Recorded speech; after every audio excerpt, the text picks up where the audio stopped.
Hi, we are live. Awesome. Hey, Arvind. Thanks for joining, and thanks for quickly taking up this moment.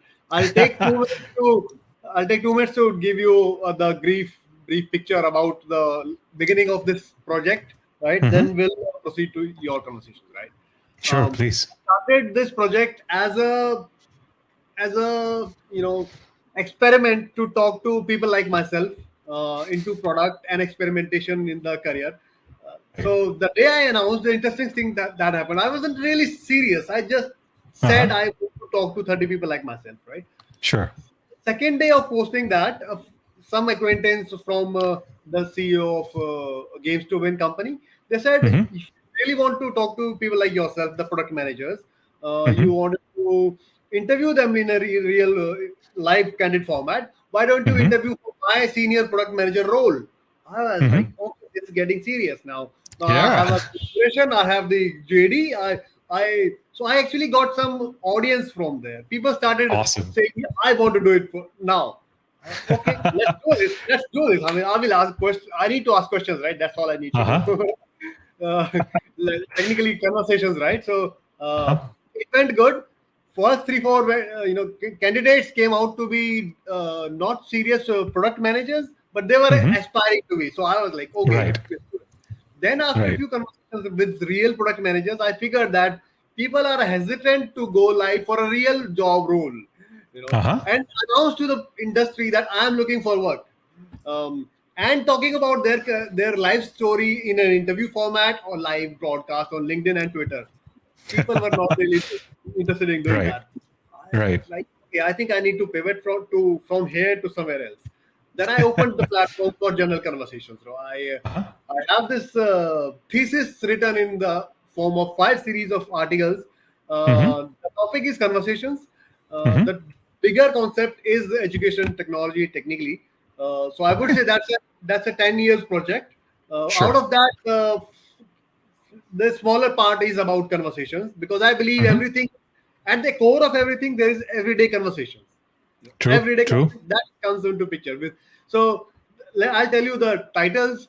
First title was everything about conversations. So how it happened, again, I'm getting into storytelling, but let me go for it, man. That's stories are one of the most nicest things on the planet. Of course. So how this conversations things happened, right? I joined a conversation media platform back in 2022. Joining that is another long story, but I'll not go there.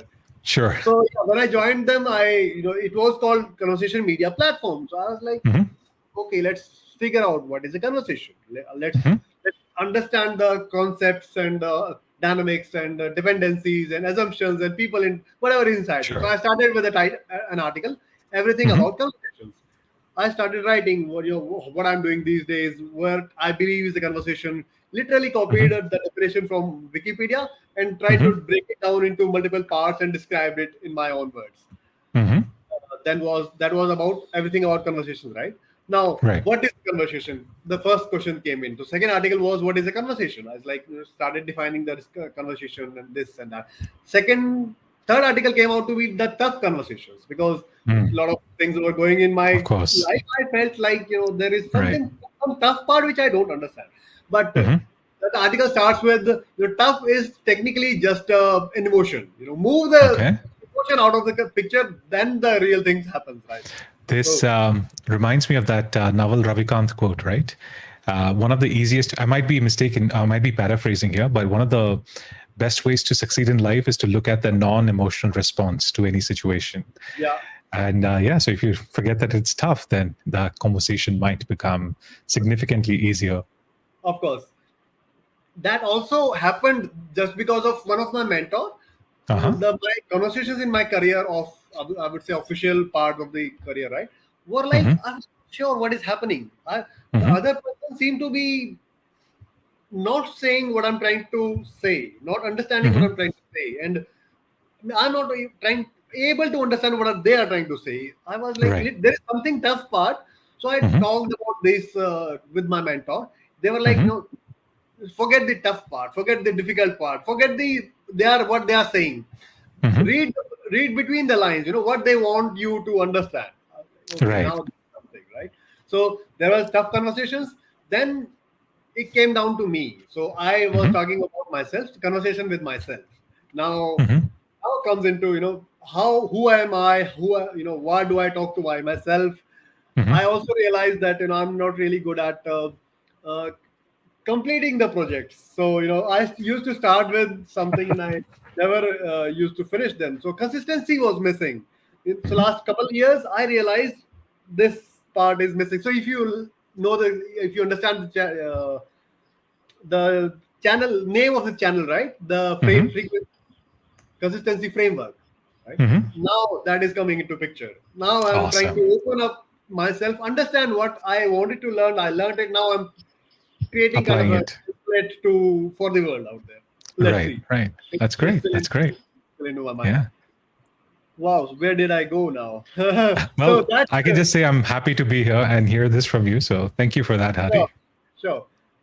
I mean, I'm able to tell this, in a way that I'm assuming 1,000 people are all watching this right now, right? So Mm-hmm.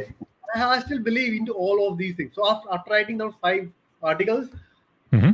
went into like what next? What am I talking to myself now? Now Mm-hmm. it's a Mm-hmm. understanding phase. This year I have not written at least even one article in those sequence because I don't know what to write next. It's just like Right. a conversation going on. So next Mm-hmm. would be coming something around the consistency framework, but Mm-hmm. it's revolving around that yet, right? Okay. All right. Um, Super cool. yeah. So I'll think about it later sometime. So let's talk Uh-huh. about you now because we started this in a format of Right. uh, conversations. So Yes. that's where we are. So Arvind, over to you. Next 5 minutes. I would really want you to tell your stories. Sure, man.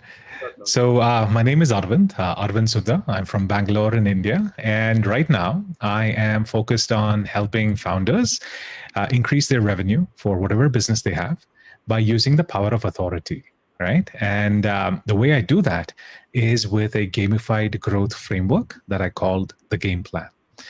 And the way that this entire thing came about is actually a lot of fun. And I've shared the story many times, and I would love to share that with you as well. I started working in an IT company in 2006, right? So I was a chemical engineer, and like every good engineer back in those days, I got into IT, and it was a good experience, right? So I was learning to code, I was happy over there, but for some reason or the other, I quit that job. Fast forward 5 years, and I'd gone back to a reunion. And all the other people who had started in IT along with me on that same day, one of them was going off to a foreign vacation. Somebody else had bought a car. A third person was building a house. And all I had was like some 40,000 rupees. I was newly married and I had a Royal Enfield Standard 350. That's all I had in my life, right? Whereas all of these other people seemed to be like a lot more successful than I was. And that really, irked me. That really made me want to do better and better. So I decided to make my life better, to do as much as possible to improve. So I joined computer classes. I started getting up at 5 a.m., started reading books and doing exercise and all of that. And that worked beautifully, right? But it worked beautifully for about like 10 days. Afterwards, I slowly stopped getting up so early. I skipped exercise. I started bunking IT classes, and it's everything just went kaboom. Unfortunately, though, it didn't stop where it was before, right? It just, like I just started losing control over everything. And my life just started becoming worse and worse. And finally, because it was like so bad, I wanted to escape from the real world. And I went to the one place where I was very, very happy. And that was playing video games. At that time, I was playing a game called Diablo 3. And in that, what was happening was I was just like running around killing monsters and stuff like that. And I was like very, very happy, right? Like, because there I was like winning the whole time. And that feeling of winning was so nice, because in the real world, I felt like this ultimate loser, right? So I just kept on playing more and more and more. And that's what I was doing. And then I still remember, because my addiction to this video game thing was so bad that I started ignoring all the good things in life. I started not spending time with my wife. I started avoiding family. I started avoiding even personal hygiene, right? Like I would play for like 2 days, 3 days straight without taking a bath and stuff like that. It was a bad place. I still remember there was this one night. It's about 2:30, maybe 3 in the morning, right? The computer's in the hall and the fridge is over there. And this was not the first time I was going to the fridge. You see, when you go to the fridge now at night, there is a very specific thing that happens to me. The first time you open the fridge, the standard for an acceptable snack is very high. But as the night goes on, that standard keeps on dropping, right? So at 2:33 in the morning, I am eating dry, cold coconut powder. That is not even a snack. That is an ingredient. Okay, I'm just sitting and eating. I'm looking at the computer. I'm like, what the hell am I doing? My wife is in that room and I have work tomorrow and I'm sitting and playing this. But luckily, at that moment, I had a second thought, which was, what if my life was like that video game? Okay, that one thought that sparked, that came out of nowhere. And I'm the luckiest guy on the planet to have that thought, because that set me down this journey of trying to gamify my entire life. Okay. Of course, when I started this journey about a decade and a half ago, I had no clue. I didn't know how to do that. I've just been playing games. I didn't know how to design games. So that started off a journey where I started learning more about game design, started learning more about gamification, psychology, behavior, motivation, system design, experience design, marketing, all of these things. And with continuous iterations, right? So instead of spending 10,000 hours, I have like 10,000 iterations on that thought. And like learning more about business, learning more how to apply this, I finally have a framework for growth that I can apply to any situation. And fortunately for me, that has led to a series of wonderful experiences and opportunities. And, I'm right now applying it to marketing and business. So that's what I do, Hari. Wow. The game plan, huh? Yes, that is it. Is there a lot of inspiration from Diablo? Absolutely. A lot of it. So I was playing that game at that time, right? So, and then during my journey, I also discovered this thing called the hero's journey, right? Dr. Joseph Campbell in the late 1960s and early 70s, he's done a lot of research into stories across space, time, and cultures. Right. And what he did was he discovered this unified structure or a common structure of stories across time and space. And when that happened, he published that in a book called A Hero with a Thousand Faces. Lovely book, but it's also very, very complicated. That book, of course, that led to that framework called the monomyth. And that's almost become a formula in storytelling that's often used in Hollywood movies, especially like the Avenger movies, if you can see, right? There's a hero, a whole bunch of things happen, right? And we can get into that later. But during my journeys, of course, when I was experimenting with stories and storytelling, I discovered that stories are good, but they lack agency. They lack dynamism in the sense that story, to me, seems to be quite static. But a story that is dynamic, that reacts to whatever is happening out there, is essentially a video game, like Diablo, right? So I took the best parts of a story and I added the best parts of my favorite video games, put them together, and voila, I have this. The unique part that you could bring to the world, right? Absolutely.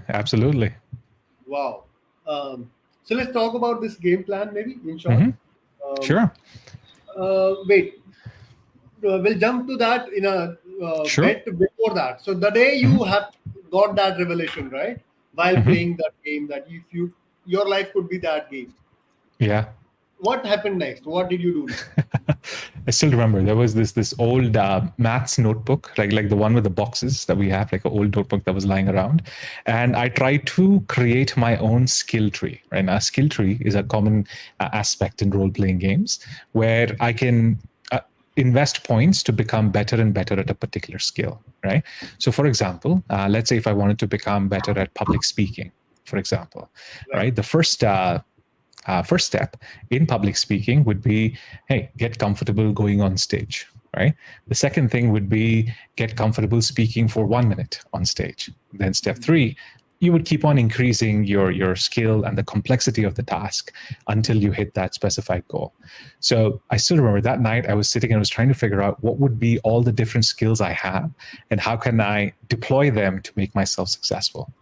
Now, I persisted with that idea until I read The 4-Hour Chef, I think it was called, by Tim Ferriss, in which, even though that is a book about cooking, he talks a lot about how do you deconstruct learning. right? There was another book called The First 20 Hours by Josh Kaufman, where he talks about how can you learn anything in the first 20 hours? And suddenly like, oh, this is what my skill tree should be. And of course, as I learned more and more, right, I have this saying, this thing that I tell myself, like every encounter, it could be with a person, with a piece of knowledge and experience. We die a small death and we are reborn. So there's a constant cycle of death and rebirth because the old version of us is dead and there is a new version of us that comes out alive. So I've gone through many of these death and rebirth cycles. And with each new piece of information I get, each new advice, each new experience, this thing's been, reborn. Constant iterations. That is another, the core part of everything, right? Consistency, Absolutely. Whatever consistency can do is like bring the iterations, more iterations in the system, right? I mean, it happens with my conversation with my mentor. Whenever I go to them with a doubt or situation, whatever thoughts in my head, although they feel like I always get the right answer, but in recent conversations, where it is the iteration you are working on currently? What was the previous version? Why did you change? What is the real so let me tell you a very specific story, right? In short, Please. so about iterations, right? I went to them. I said, this is my new iteration where this is something I'm doing now, and initially it didn't work because of this. So Right. the question was like, where's the thesis? Have you written down the thesis of current iteration or the previous iteration? So Right. clear answer was no. I had no written thoughts on what exactly I'm doing. So the simple response was like, because there is no original thesis, right? The current iteration will most likely also fail because I don't know what I'm doing. I don't know why I'm doing it. I don't know why did I pivot from previous version to current version. I just am doing things with no clear goal. Right. That's Right. almost clear. So I sat down, I wrote down. Then I thought, there was some thoughts in my head, of course. I was like, okay, I think I'm doing it right. But after writing it down, it's more clear now. That's very important, Hari, right? Because to quote from Alice in Wonderland, if you don't know which way you're going, it doesn't matter which way you go. Right. So if you don't have a destination, you can keep walking anywhere. So it's just walking. So that makes sense. Sure. Okay. We talked about iterations. So yeah, you went from using the Diablo's theories. Yeah. Would you like to summarize your still after starting from there till today's story? Oh, sure. So what ended up happening was when I started off that journey, right? I was consumed with this new idea. So I started looking at this in every single way, and I started experimenting it on myself, and I tried to see how can I apply this at work.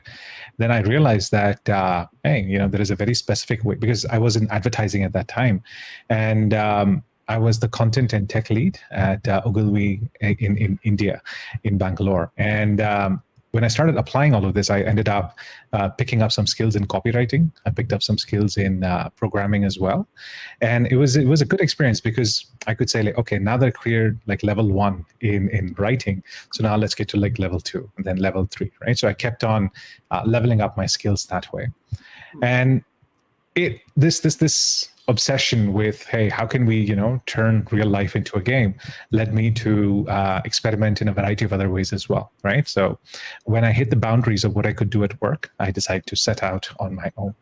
And what happened in that game was I realized that, hey, I'm good at like the creator skills, but I don't have the business skills. So whatever we started, I tried running my own agency. It didn't work out as well as I had planned, right? So we did move on from there, and I became the part of the marketing team at an edtech startup in Bangalore. Again, 2-3 years I was there. And then again, I felt like to go out and test this again. So I struck out on my own in 2019. And since then, I've been focusing on gamification and helping other companies use gamification for their own needs. I started with that. Then I pivoted to running workshops. And then finally, when I broke into the Twitter scene, so to speak, even though I had an account, I finally was able to use all of these experiences, right? Everything that I learned in the past to actually help founders do, especially tech founders, do a lot of marketing. And again, the latest iteration now is not just about tech founders anymore. It is about any single founder and anybody who wants to leverage the power of authority to actually generate more and more revenue. And I want to highlight something that you mentioned earlier in the call, Hari, that was about writing stuff down, right? Many a times what ends up happening is that many people, right, the moment they get an idea, they want to start building. I'm the same, right? Like I get an idea for a cool new content piece or a cool new product that I can, like a non-technical, non-coded product. I'm getting down to like outlining it and building. Like my building is like outlining, recording, writing, stuff like that. But that's like a big no, right? I mean, that is one of the surest way to get your heart broken, because even before you build anything, you have to check whether people want this, because it's much, much, much easier to make something that people want instead of making people want what you have built, right? And it's a fundamental truth of business. So you connected that with the habit of writing, right? Not necessarily. I'm helping founders actually like generate more revenue. Like, how do you do more marketing? But then there are a whole bunch of things, right? Before you build out your product itself, right? You have to do like a whole bunch of like different steps. Like you would have to design your business, right? To figure out what are the customers, the problems, the hero, the avatar, all of that. You have to design your messaging. You have to plot out your customer's journey. You have to start building out your email list. You have to form strong relationships. And once you have all of this, then you can look at making money, right? Of course, you can short circuit all of these steps and directly, luck out in terms of making money. But following these steps will increase the probability of you succeeding in terms of business. So that's what I meant. Sure. Okay. I can pick up a lot of cues from, let me see which one would be great part to proceed with. So let me try to break the monotony for now, maybe, right? Sure, please. So there's a stories part of our, each of our lives, right? And there's a thoughts structure part of it. Structure is something like, because your own thought structure of building a business before marketing, other things have been thought about. That's another structure. Somebody can get to know, then follow that ever, and maybe iterate on the top of it. Absolutely. I want to think about the structure in a very different ways, maybe, right? It brings basically a perspective of the existing things broadly. We already have a lot of the stuff we are working on, but the perspective needs to change. Correct.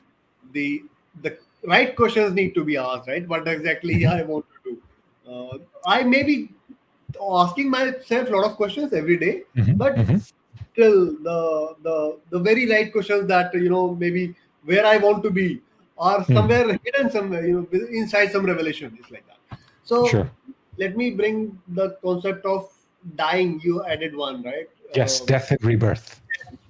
And rebirth into that happens. So I want to talk about that in a format for a few minutes.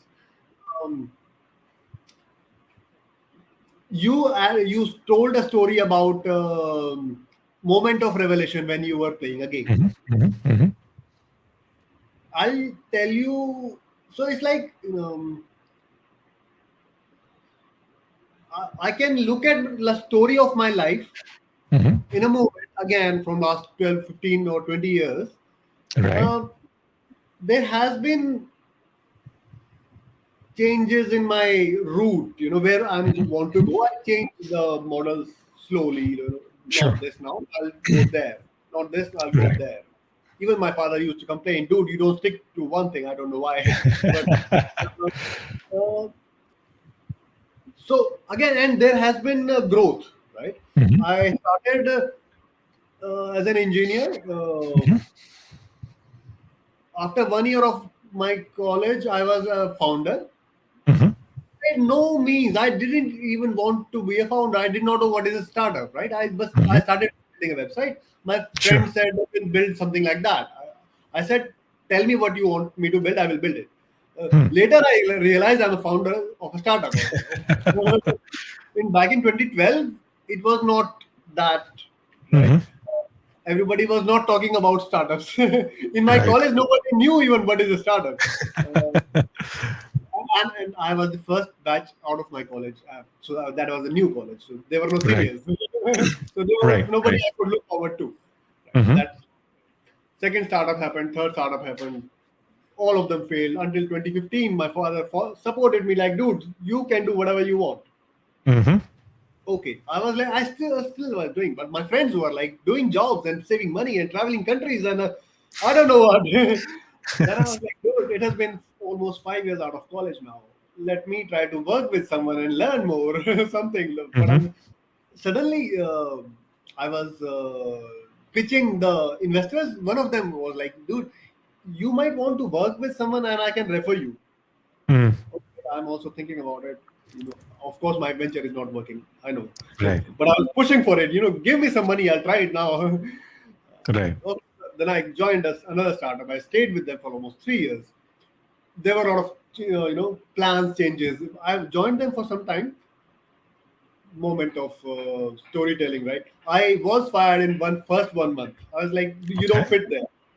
Right. You don't fit there. I was like, okay, I can try to fit. Do tell me what is that I can be doing. Mm-hmm. So I wasn't really confident about other possibilities in my life. So I was Mm-hmm. like, okay, you tell me, I'll try to fit. Then Okay. I was retained somehow. In Right. next 2 years, I was like, this is not the right role. I want to switch to other department. I want to be a product Right. manager. I know Mm-hmm. how to build a website, product, a company, so I can look at the various parts of the things and I can be a product manager.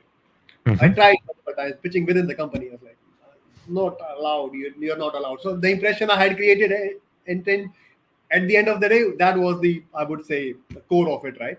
Um, Mm-hmm. Technically, the company was fast growing. It was Mm-hmm. literally going from 125 people to 300 people in almost like 1.5 years.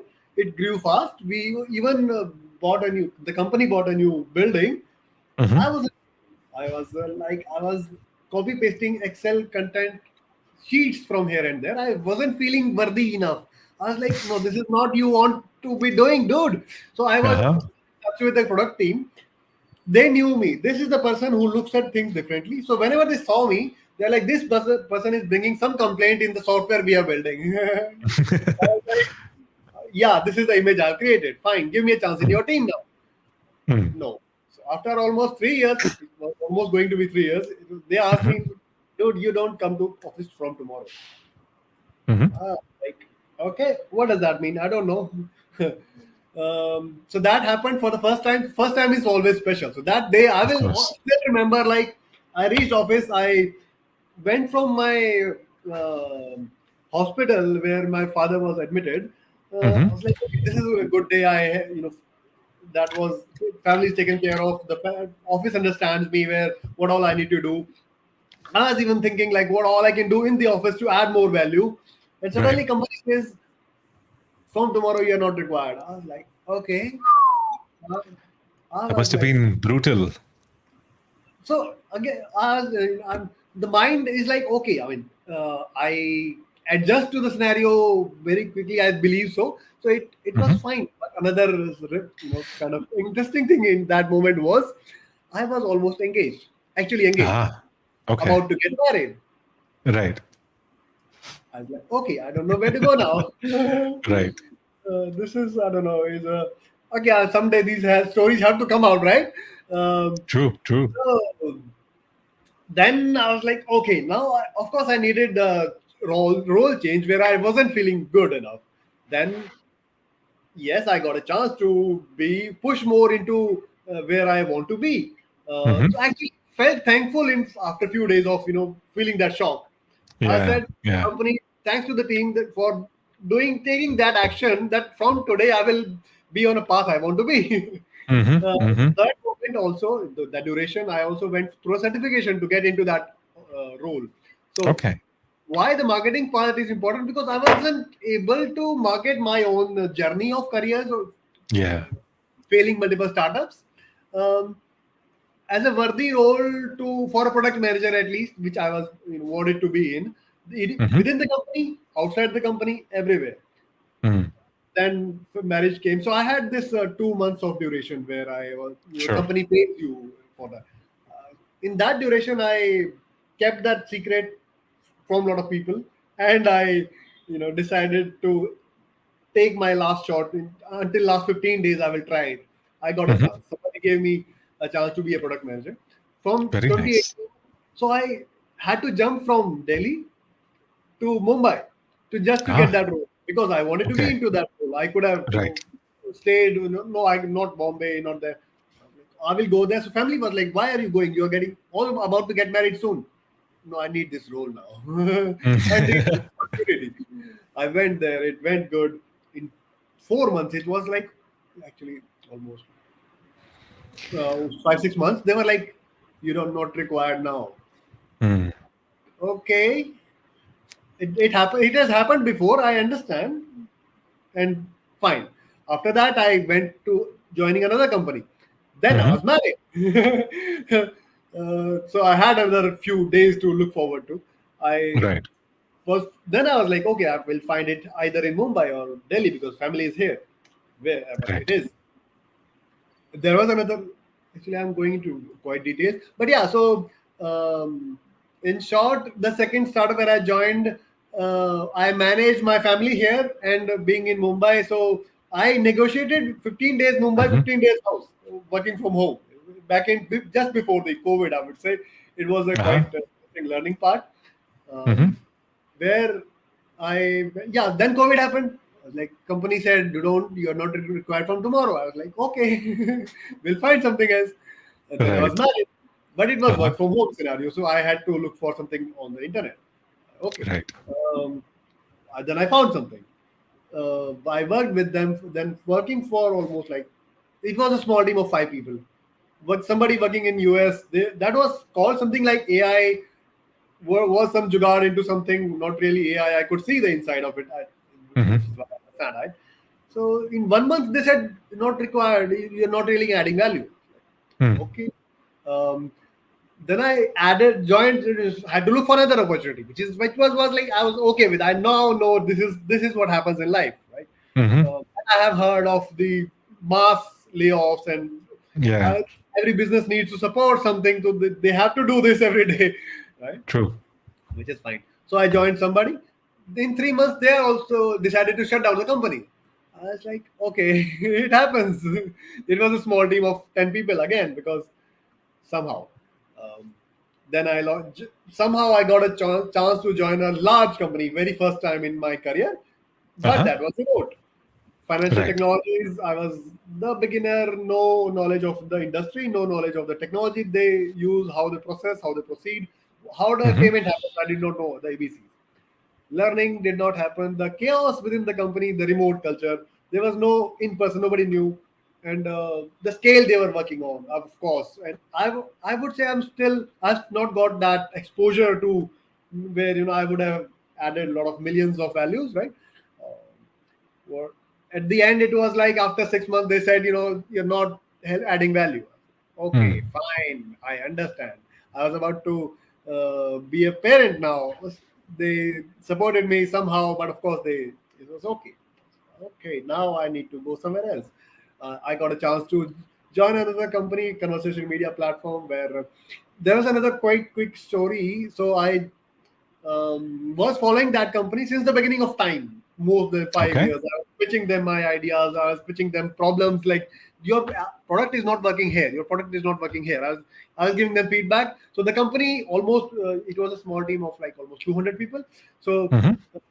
the team inside knew me. This is the person who used to complain after joining me here, and we know you very well. I was like, okay, how do you know me? You used to complain on Twitter and Facebook. I was like, okay, Mm-hmm. yeah. So why I went into that direction. There is another joining of another recent organization after that conversation media platform. So in last 6 years, 5 years, from 18 to 23, 5 years, right? I joined 6 organizations. Mm. I was like, this is not happening. And this time, of course, I want to work for some another organization where I would learn more. But this should Mhm. not happen again. There is some gap which is like not happening. The marketing part, right? Whatever I am doing, because it's not like I'm not doing anything. I might be Mhm. thinking differently, but it's not like I cannot be adding value, right? Right. I see there is some disconnect, but I don't know what. Mhm. Of course, there might be a lot of luck also, right? So there's a book called "Fooled by Randomness." Nassim Taleb. So I've not read the book, but I get the scenario. I've read the summaries maybe, and I talk to people who have read this. So I don't blame myself Mhm. technically for all these mishappenings, I would say, or the learnings or the journey of my life. Uh, Mhm. but when I got that, why I'm telling you all this is like there was a lot of dying and rebirth. I, Sure. I mean, but I have not seen it that way. I would say maybe, Mm. right? I have True. not True. broken it down into like before that I was that person. Now I'm this person. Mm. So let's talk about rebirth for a few minutes maybe. So I like how you are able to reframe your past experiences as this, like this death and rebirth. And I think that makes a lot of sense as well. But Hari, when you mentioned about marketing, right?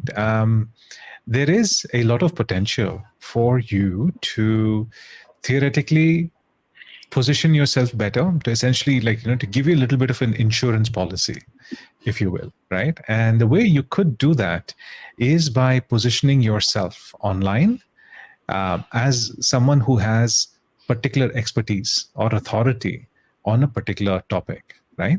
So obviously you've had a variety of experiences, and there is perhaps looking back a common thread that you can see across your careers in terms of, hey, I know this thing really well, right? Hmm. Now imagine if you become the subject matter expert in that Hmm. topic, right? And this is a topic that potential future hiring managers would like, or other individuals would come to you for advice. That can be a very, very, very powerful asset for you to develop for yourself. What do you think? You're trying to say have one area of expertise and let have a picture, have an image of having your image as an expert Yes. or onto something, right? Yes. It's like Yes. you asking me today that what is your expertise right now? Yeah. If Yeah. that What is is that right. one thing that you want to be known for? Uh, I mean, it's like the right question. If that's the right question, right? Mm-hmm. Since last 5 years, I don't know if that the mishap should be considered while answering this, but I am a product manager with Sure. early stage startups. So if Mm-hmm. how do I describe myself? Who am I, right? I'm a Mm-hmm. product manager who has worked with various early stage startups, and Mm-hmm. I have learned a lot, so much that I can be adding a value like a senior PM, where I can Mm-hmm. be managing the processes end to end. At least I understand the definitions, basics very clearly, right? So Okay. there might be some things that I don't know, which Sure. I'm very much okay to accept very clearly. Like, I don't know. I can be saying no, and I can be Mm-hmm. asking questions. I can be documenting things like a automated system every day. Mm-hmm. What happened? That's what matters for the iterations, right? We define Mm-hmm. a goal, we do the iterations, we follow the process, and we optimize the process. That's all Mm-hmm. broadly takes, right? Of course, we need to aim higher. We need to um, break some rules or do things very rightly, like nobody else is thinking about. You Mm-hmm. were trying to interrupt somewhere? No, I was just thinking that this is what you are, this is your current image. I put it that way. Right. What is it that you want to be known for in the future, say 5 years down the line? Next, that makes actually again. I tried to ask that question, but I could not frame it that No, way. we can't ask what we want about the future without knowing where we are, right? So we need to know the present, and therefore, what is it that you need Hmm. to get to the future point? So what is that future point? I wrote this down. I mean, so I started as a entrepreneur in my career back in 2012, much before Mm-hmm. that. And I think my father was also almost entrepreneurial. Also, he made a lot of losses, but yeah. To be known for, I am an entrepreneurial person. This consistency framework is technically an entrepreneurial experiment. Mm. I'm an experimentation person where I can define the goals and reach them, and with process iterating, defining the structure required to do that. Mm-hmm. So I asked that question, like where I want to see myself in 5 years. I wrote this down. So there's a documentation part of writing habits, right? I wrote that down. Today, what are the projects I'm working on today, and I want to be in 5 years. So I said, I have these three projects right now. 3 to 5 years down the line, I want at least this much money from each of these after 3 years, 5 years. These projects should be evolving very fast and very quickly, and all of them have to survive 3 to 5 years, right? Um, so that's what I thought about for 5 years down the line, which basically means building something from scratch, building systems, building processes, iterating everything, thinking about all the things required to get things done to reach the defined goal. I mean, that's simply how I can try to define it. Okay. Okay. All right. So how do you feel about turning that itself into a potential business? Whatever that you just Yeah, described yeah. So as your area of expertise. uh, I think I'm on that way. When I'm saying I have three projects started, which I want to make me this much money in 3 to 5 years, right? I think I'm on that way. Just Okay. that the confidence into them is little weak, right? I am not sure if they can give me some revenue literally right Mm-hmm. now, at least, right? Because today I Mm-hmm. need some more revenue, more than the experiment can give me, right? Uh, so about that, where I am saying, I have done that already. I've Mm-hmm. tried to do that. Formulate my life into that system and structure where I want revenue from those projects. So Mm-hmm. I have formulated my skills into that structure, a business Okay. model.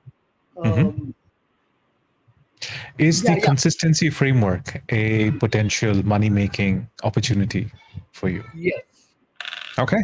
So, what I would love to do, Hari, is to explore your business a little bit more. Would you be open Sure, to that?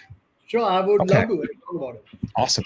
So, the consistency framework, right? And this is what I do with most of my coaching clients as well. And that is, what problem is your business? What problem is the consistency framework trying to solve? It's a learning system. Okay. Tell me more. So I try to define what is consistency framework, right? It's a system where what problem it is trying to solve. The question is that, right? Mm-hmm. Consistency technically is the core of most of the learning things required in a general life. Okay. Uh, well, that's what I believe, right?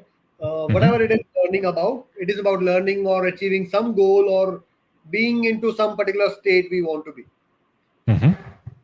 That maybe that went too far, but yes, consistency is the core required for learning at least most of the things, and Mm-hmm. um, where it can be like anything. Mm-hmm. Learning to do, be good, healthy. Okay. I, so I did that. What was your question? If I can ask again, So, you what said. problem does the consistency framework solve?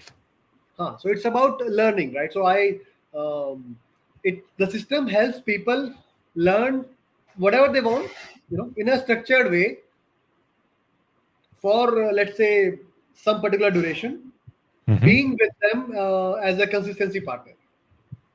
Okay. So, if I had to rephrase what you just told me, Hari, I'd probably say that your business, as the consistency framework, helps people stay consistent. Technically, yes.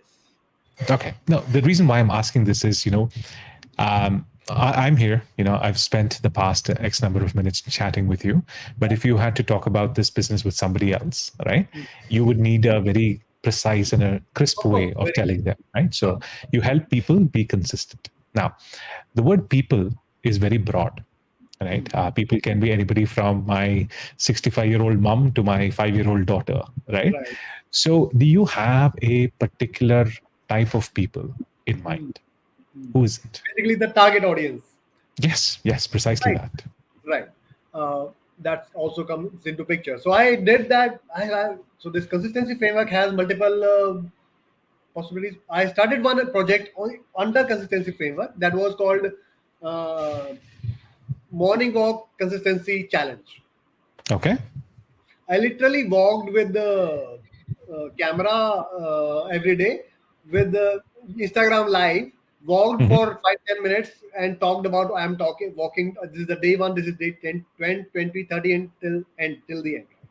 Hmm. On that, while walking, when I started on the day one, it was like today is day one. Just that. You Hmm. don't even say it. Like I just wrote it day one. Second day, the pitch iterations. I am talking about iterations. There were a lot of iterations in that system. Hmm. Eventually, it evolved into this system, right? Hmm. Now, it started with like today is day two, today is day three. Join me on a morning walk if you want to build a morning walk hobby. So I will Sure. be your consistency partner. I will walk with you every day, Hmm. and pay me some money. So at the end, I was like, pay me 5,000 rupees. I will be your consistency partner, and on the 30th day, I will give you 95% of the money back, Hmm. like a winning amount.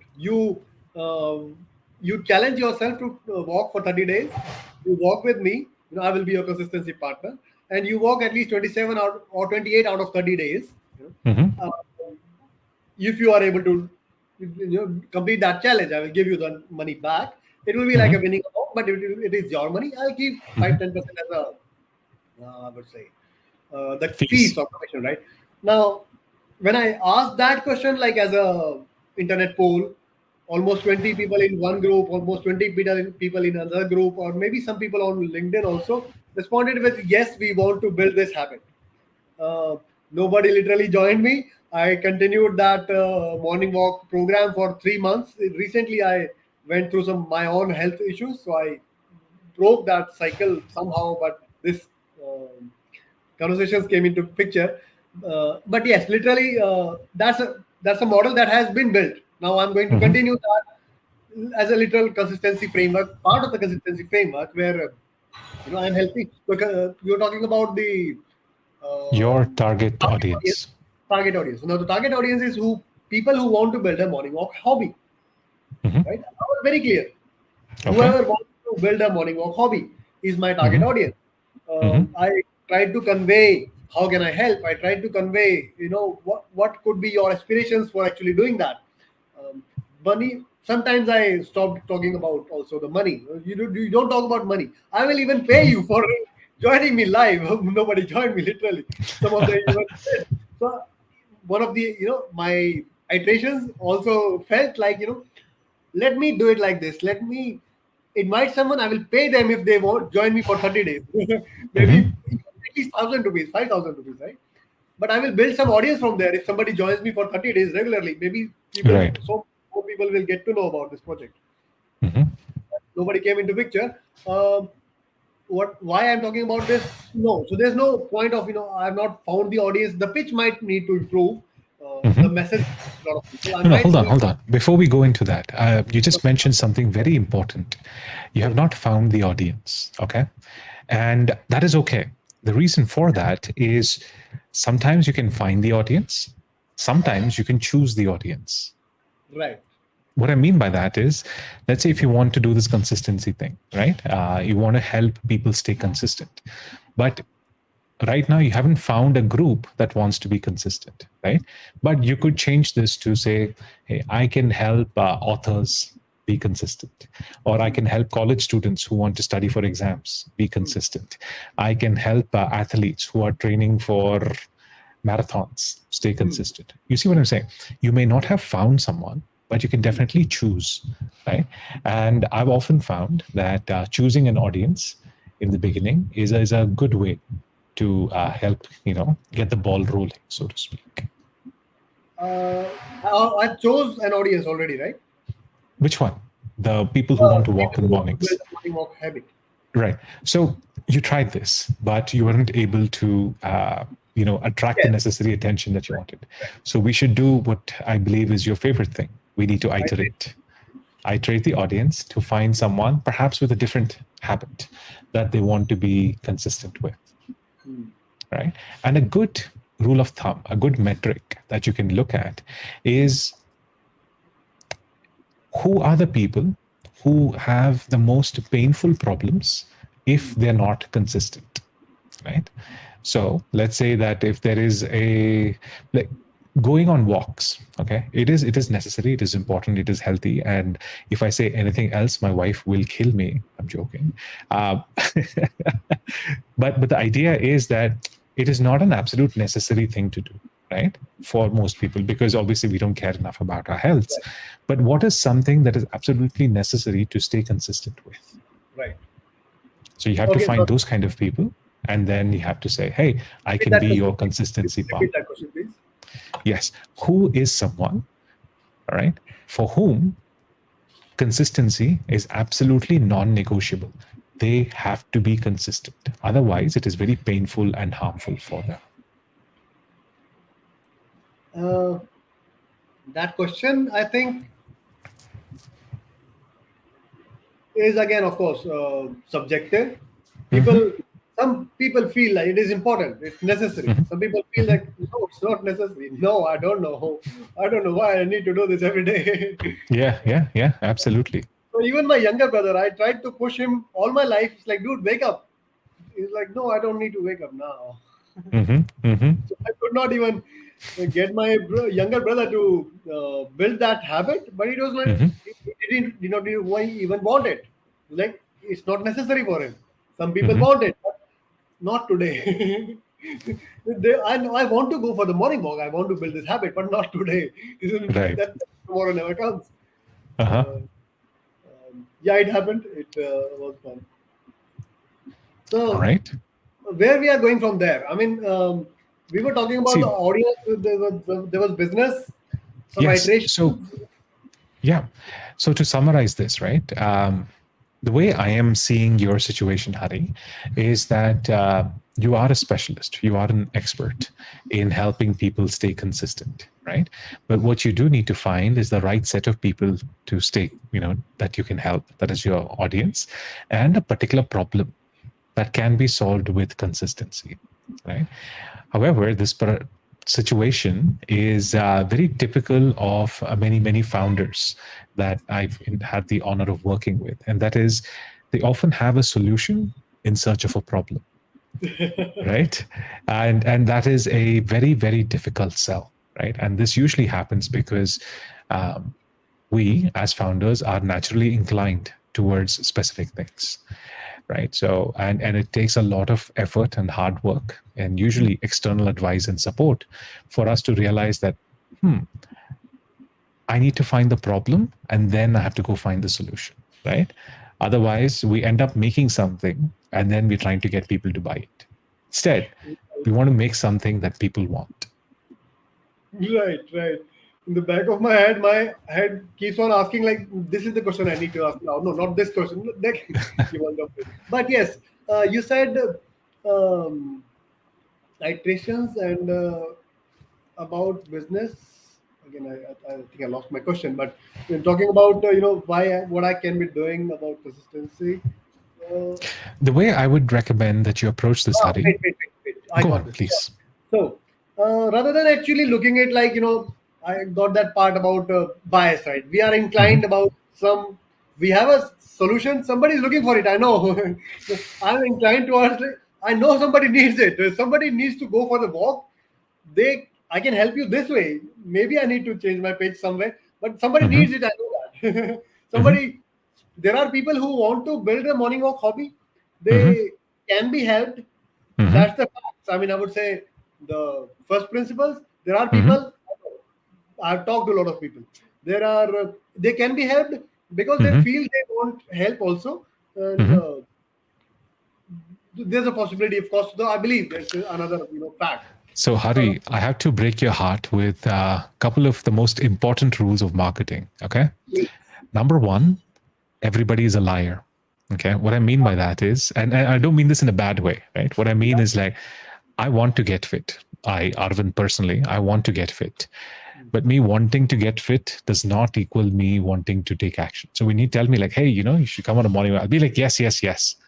But unless it is like tremendously painful, or unless there is like a big consequence attached to it, I am not going to take action. That's what I mean by everybody's a liar. The second thing is that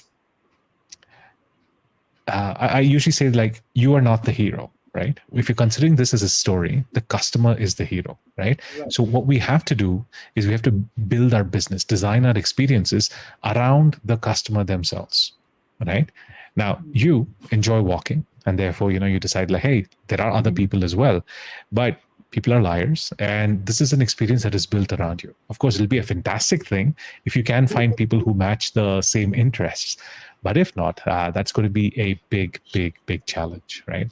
So from a marketing angle, it becomes much easier when you design the whole thing around the customer. I get the picture. So broadly, I now understand is that the understanding of problem statement is not really clear. That's a good way of putting it. Yes. Right. There is someone who needs help, which is okay. But how that picture has to be designed with me in the picture and them in the picture, right? That's a very new perspective. I would, if you're okay, I would like to share something on the screen, if that's okay with you, because it will, walk you through the entire thing in a very easy. Do you have the permission? Yeah. I've just added that. I think you'll have to drag it into the video. In StreamYard itself. Yeah, got it. Yes. Right. So this is the thing that I was talking to you about, right? Like, how I was telling you about having a game and all that. In this picture, what we got, like this entire thing represents, think of it as a blueprint for a business. Okay. Right. Now, obviously, this is built upon my love for video games and my understanding of stories and business. But here in this picture, I want to explain how you can structure your business with this itself. And this will give you a lot of clarity. Sure. First step is the hero, right? The customer is the hero. We have to design our entire business around the customer. Okay? Right. And what ends up happening is in the customer's world, there are a bunch of monsters. There are a whole bunch of problems that they face. And these monsters, they make the hero's world miserable. They have broken the hero's world. That means the customer's world is currently very, very messed up. They don't like that world at all. Right. What the customer wants is to get to paradise. Paradise, on the far right, is a world where the customer doesn't have any problems. It's a world where they are happy, right? Now, the hero, the customer, wants to go from the broken world to paradise, but they can't because of monsters. Right. Okay? One day, something happens, and they decide to change their life. That is their call to adventure. Okay? Right. And that day, they meet a guide, right? This guide is the business. This guide would be Hari. This guide is the consistency framework, okay? They have a superpower or a differentiator or a unique selling proposition, and they are fighting some sort of a bigger battle against some sort of a negative concept in the world, right? And what the guide does is they give the hero different weapons they need to defeat the monsters. So here, weapons can be products, systems, morning walking groups, solutions, community, network, all of those things. Anything that the customer can use to solve their problems. And then the guide gives the hero a bunch of quests. Think of quests as a set of step-by-step instructions the customer can follow to go from this broken world all the way to paradise. Okay? Yeah. So they tell them, okay, step one could be start getting up like 5 minutes early every single day. I'm just talking the example of the consistency framework for walking. Yeah. Start getting up 5 minutes. Do this for about 1 week. And then you would have started getting up half an hour early. Okay? Then step 2 is sleep wearing your walking clothes itself, so that you don't have to go and change all of that. Then step 3 would be wear socks also and sleep. Step 4 is as soon as the alarm rings, put on your shoes, which is right next to the bed, and walk out of the house. So you see how it is step by step by step, right? I understand. That's how you can tell your hero, your customer, this is how they can go from this broken world where they're not doing any exercise, where they're not moving at all, to doing 30 walks in 30 days. Right? That is something that you can do. Now, as they start following your instructions, as they start doing these quests, they will get a lot of rewards, external rewards like loot. Now, this could be that they start to lose some weight. Maybe their clothes are not as tight anymore. There are a variety of different things that can happen. And level up would be internal changes that happen, right? Where things are different in the way they see the world. They're thinking about things differently. Now, they probably start believing that, oh, I'm not like an unfit person. I'm not a lazy person, So they change the way they're looking at the world itself. And as that happens, when they finally finish all the quests that you have given them, with your help, they'll be able to go from the broken world to paradise. Okay? But there are these two things here, abyss and revelations. When they're doing these things that you've said, they'll have moments of doubt.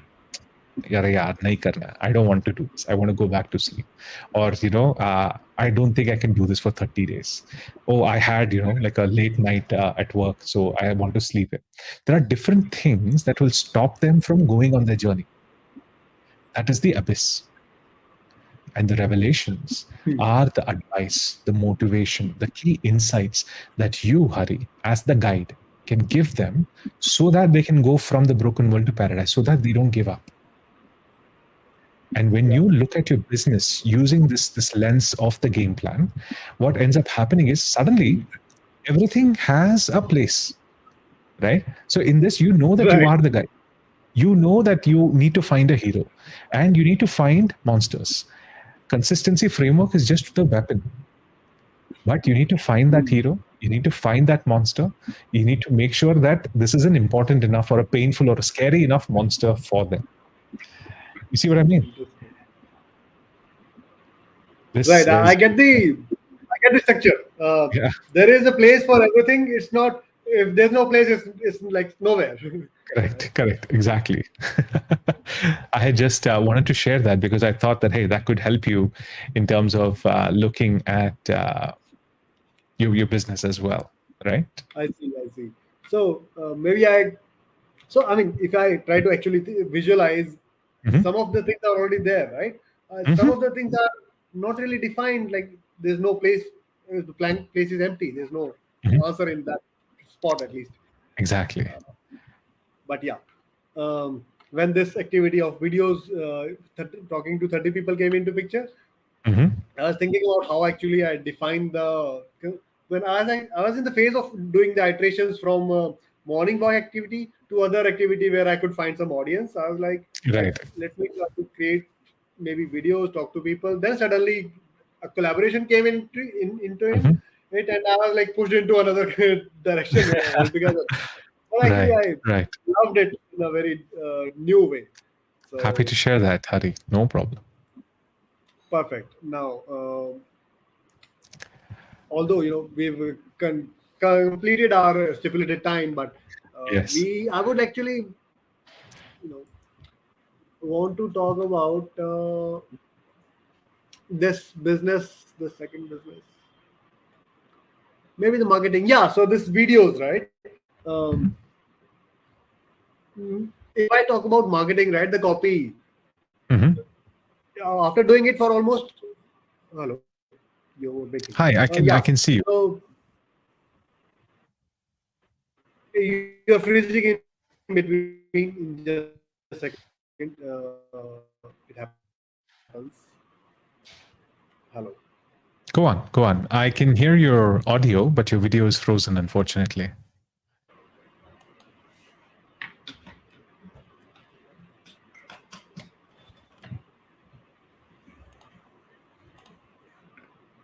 Hello. Yeah, go on, please.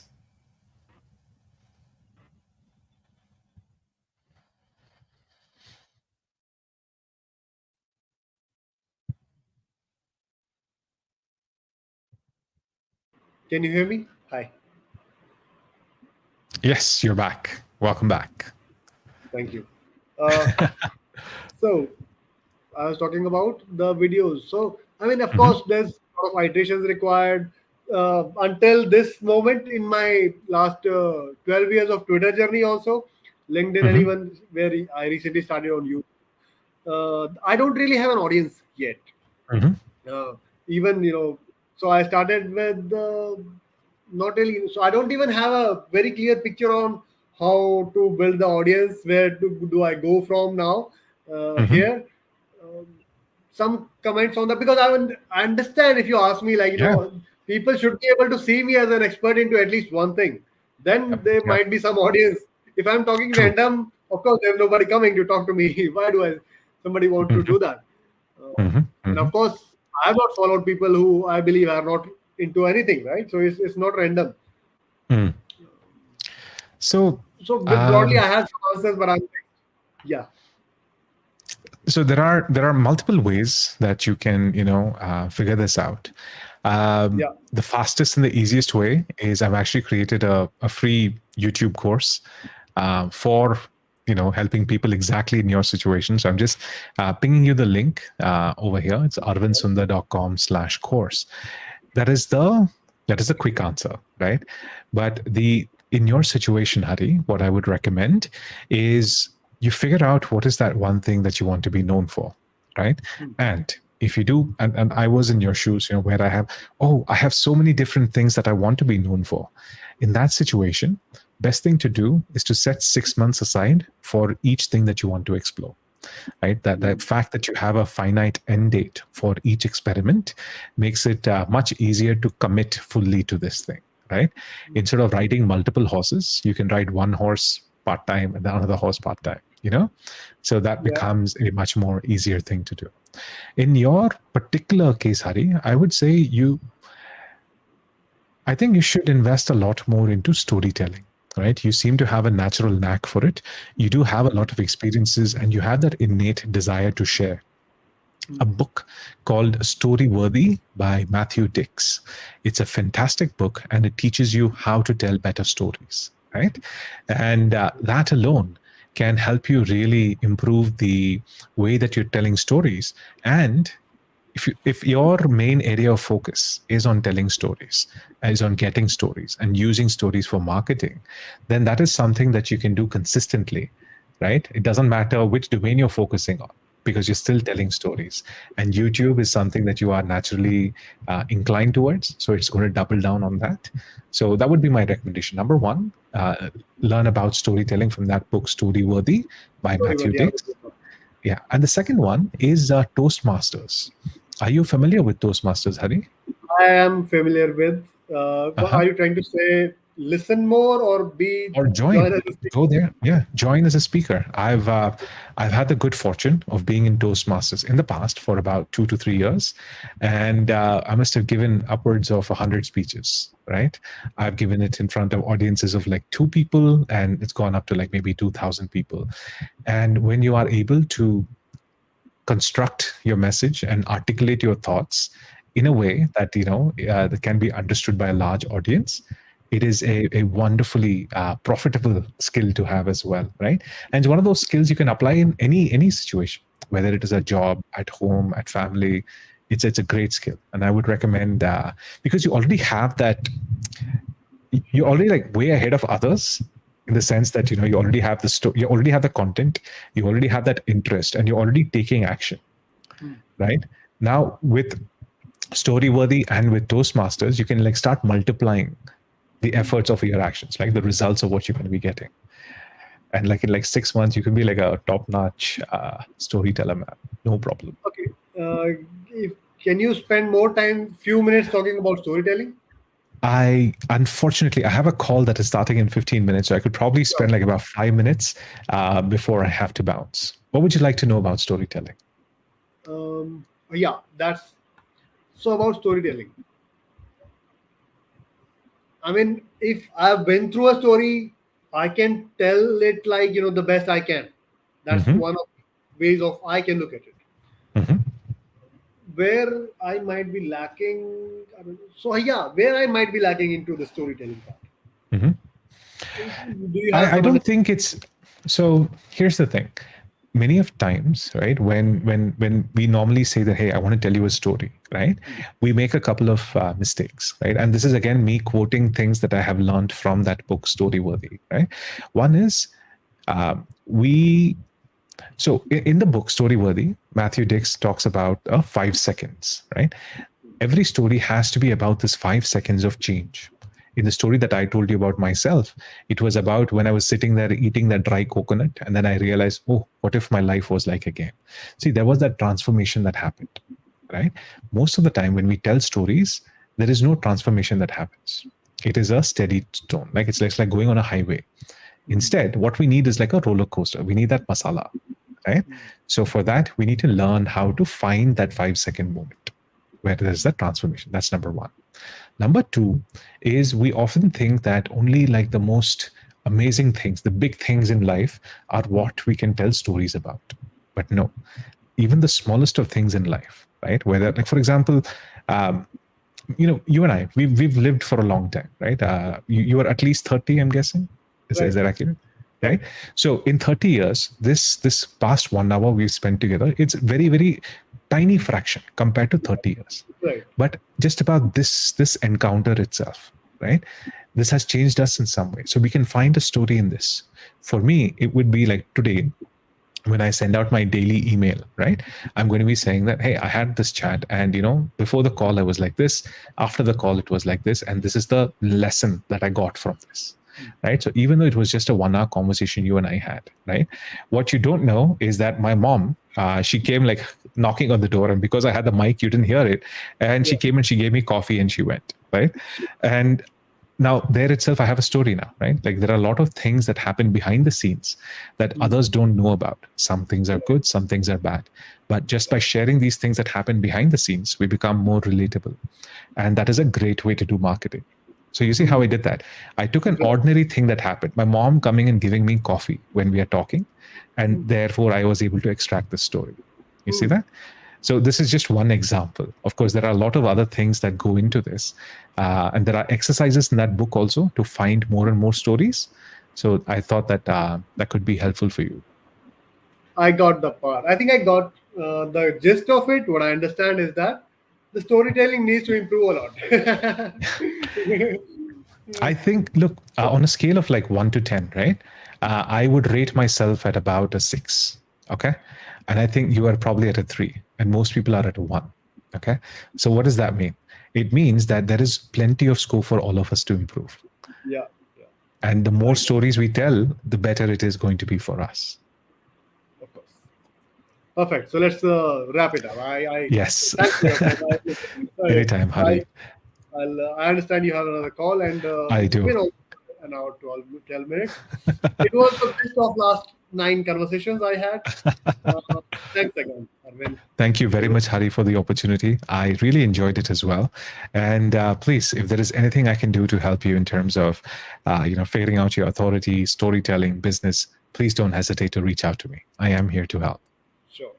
All right. Fantastic, man. Thank you very much. Have a nice day.